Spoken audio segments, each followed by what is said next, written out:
Estamos vivendo uma época muito interessante no Brasil e é bom que a gente entenda porque ela vai continuar. Isso não é uma marolinha que vai passar, não é uma ondinha, isto é uma raiz profunda de mal que se enraizou no Brasil nos últimos anos. E esta raiz se aprofundou e ela tem origens malignas.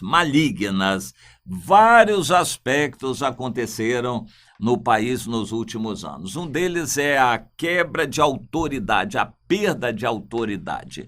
Difundiu-se entre o povo uma noção, uma ideia de que todos podem fazer o que quiserem, têm o direito de exigir e se reunirem em grupos, vão fazer manifestações e vão fazer as pressões sociais.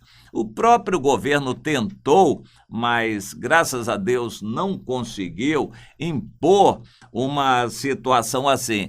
Eles queriam que as autoridades estivessem debaixo do poder das manifestações sociais. Ou seja, um determinado administrador preposto do prefeito num bairro determina que algo seja assim, coleta do lixo ou as ruas assim, o trânsito, enfim, ele determina certas medidas para ordenar a vida naquele bairro. E aí vem uma associação lá de pretensa associação de moradores e resolve boicotar aquilo e dizer que não vai aceitar, que não vai ser assim, e a autoridade tem que voltar atrás.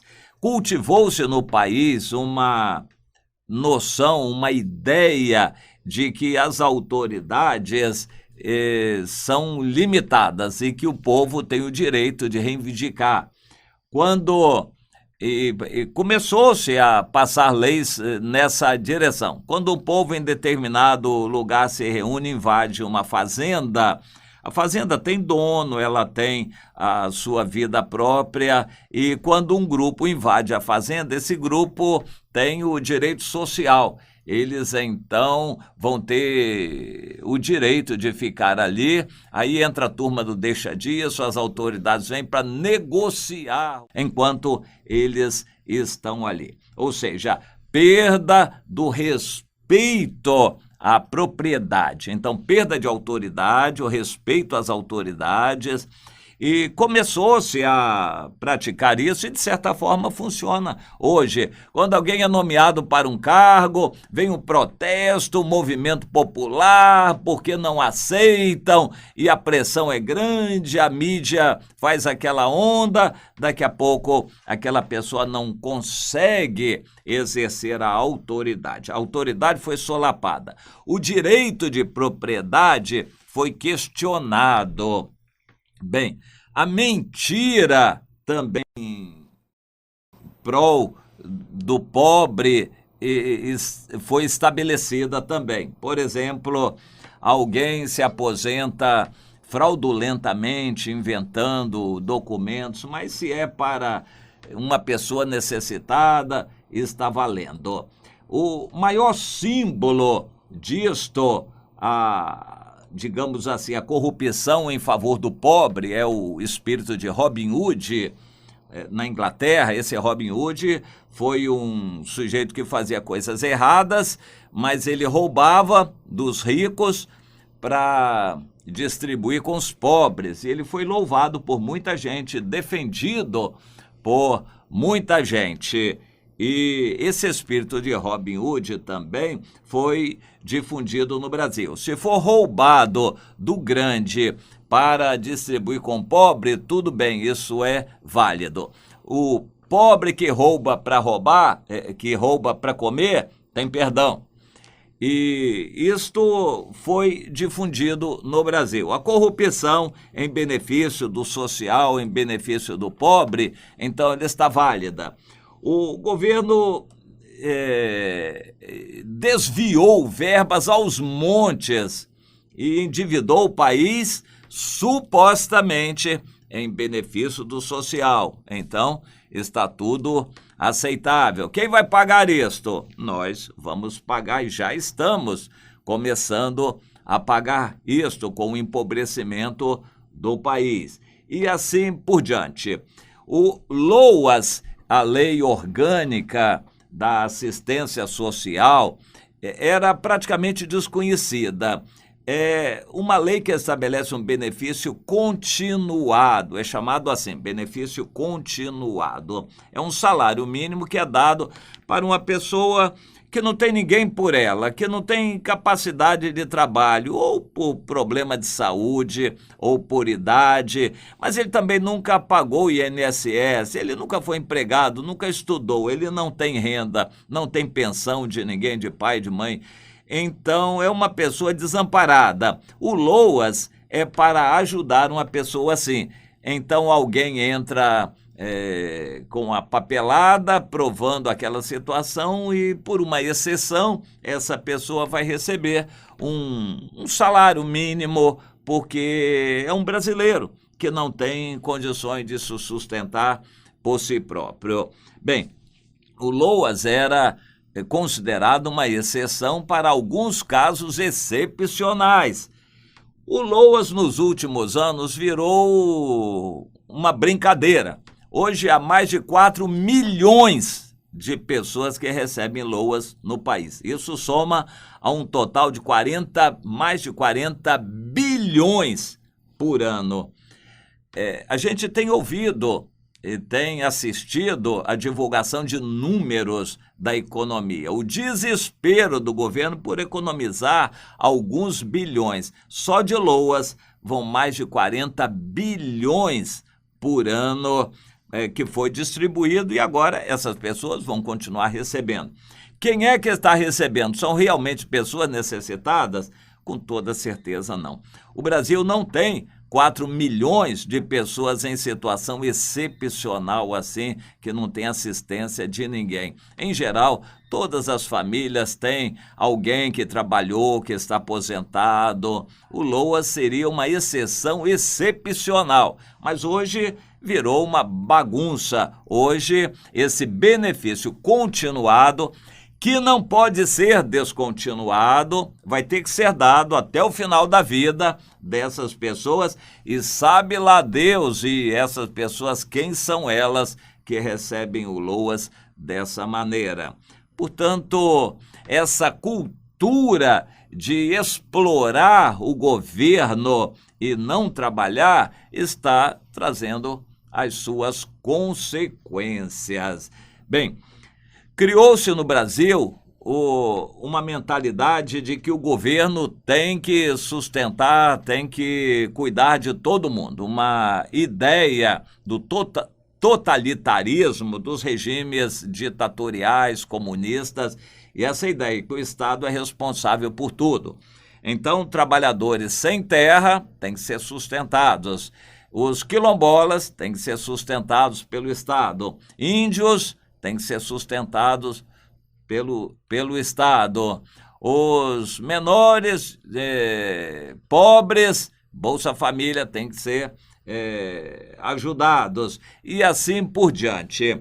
O resultado disso tudo é que endividou o país de uma tal maneira que é impagável. O país não tem mais condições de pagar a sua dívida e daqui por diante a situação vai só piorar.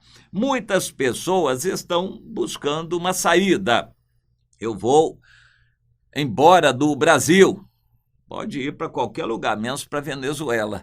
Vou embora do Brasil para melhorar de vida. E muita gente tem saído do Brasil. Existem guetos incríveis de brasileiros nos Estados Unidos, no Japão, na Espanha, na Alemanha, na Inglaterra e por aí afora, em toda a Europa e países do primeiro mundo. Canadá, então, nem se fala. Austrália, é um monte de brasileiros que estão saindo do país. Classe média não tem perspectiva para melhorar de vida, a insegurança aumentando, a pessoa simplesmente sai do país. Existe muita gente acalentando isto.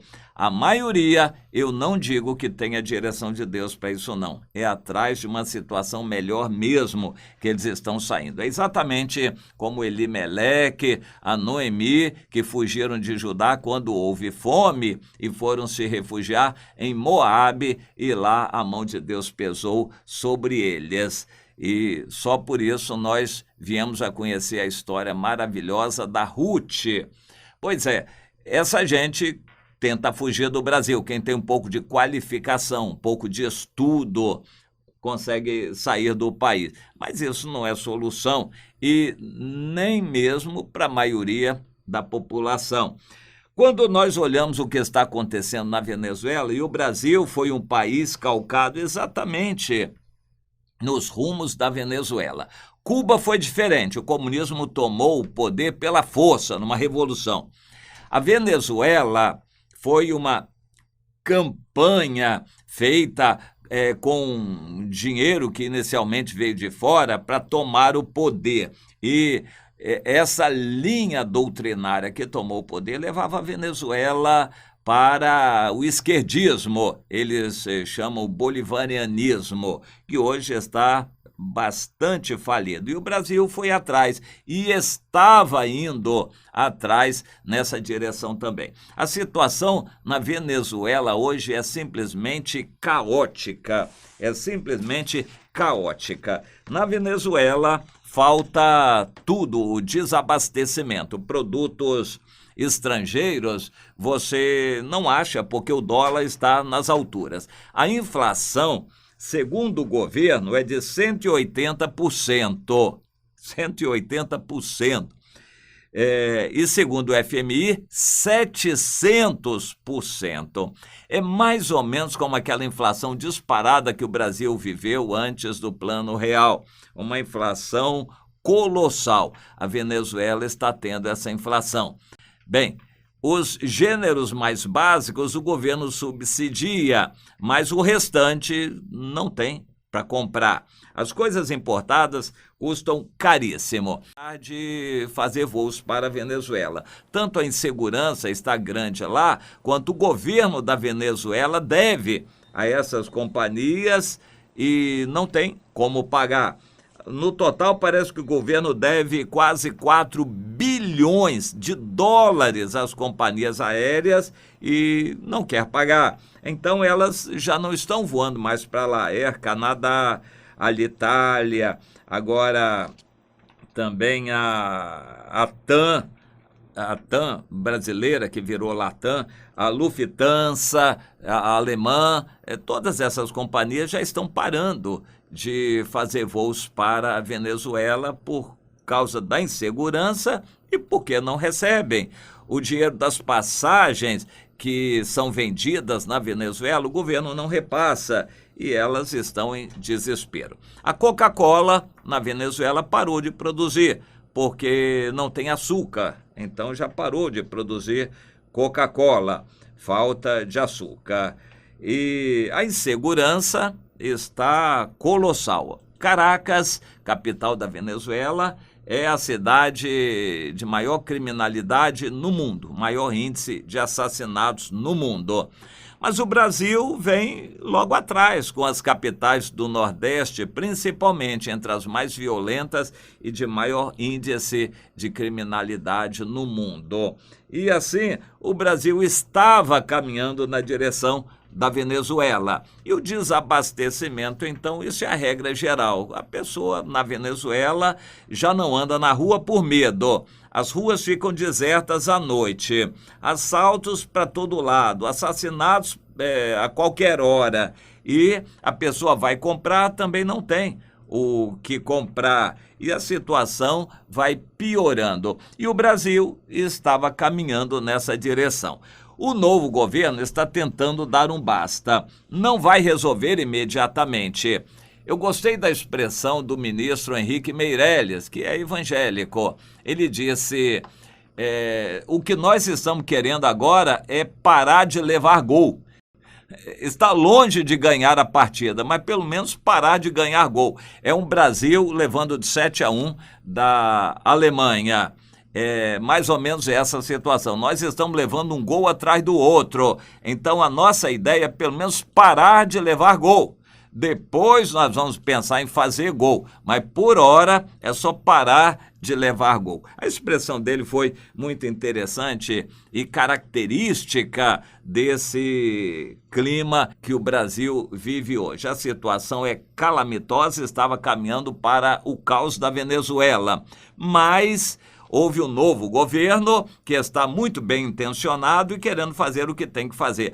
Porém, um governo que não vai para frente, porque o povo não quer um governo desse tipo. Vai haver uma reação muito grande do povo contra esse governo por causa dessa situação. Os que mamam nas tetas do governo não querem parar. As empreiteiras, evidentemente, não estão muito favoráveis a esse governo. Os sem terra também não. E por aí afora. Todos esses que receberam aposentadorias fraudulentas, por exemplo, o povo que foi assentado, os sem terra que foram assentados na reforma agrária do governo, mais de 19 mil deles compraram carros de luxo com dinheiro que venderam das terras, carro Volvo, Land Rover e carros desse tipo, Porsche, todos eles mamando. Essa gente vai protestar. Os sindicalistas que mamaram nas tetas do governo,